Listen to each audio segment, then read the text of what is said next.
at ang bibi ko. I love you! Love you, pare. Bibo!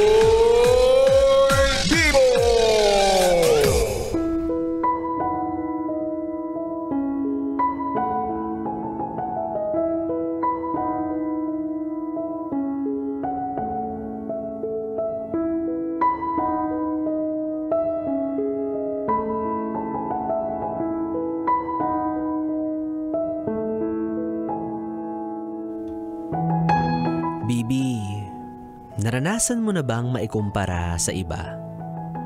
Lalo na sa ibang tao na hindi mo naman kilala.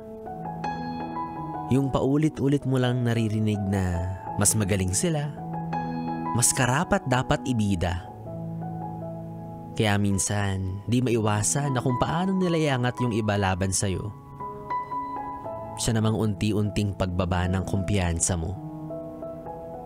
Napapaisip ka kung bakit ba kasi kailangan ka pang maikumpara?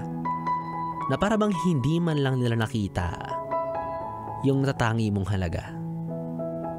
At gayong alam mo naman sa sarili mo na hindi ka naman nakikipagkompetensya.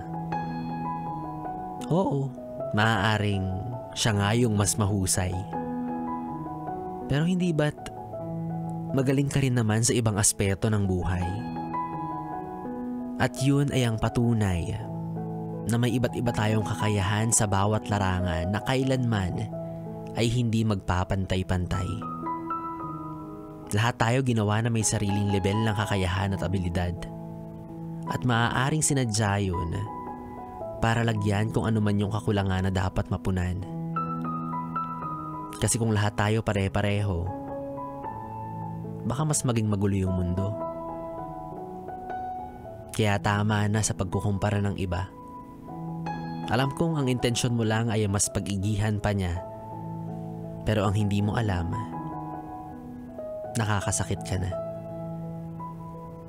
May tamang paraan kung paano mo ilabas ang husay, galing, ganda at abilidad ng isang tao. At hindi kabilang dun yung pagkukumparang ginagawa mo. Ikaw nga eh. Nung nalaman ko na buti pa yung bagyo may pag-asa tapos ikaw wala, kinumpara ba kita? Hindi naman, di ba? Kainis ka eh. Yes, friend, bibo pa rin ang iyong kapiling hanggang mamayang alas 12 para sa ating tuloy-tuloy na BB Time. Dito pa rin at dito ka lang sa istasyong tanggal limot ang problem, ang 101.1 Yes FM. 101.1 Yes FM.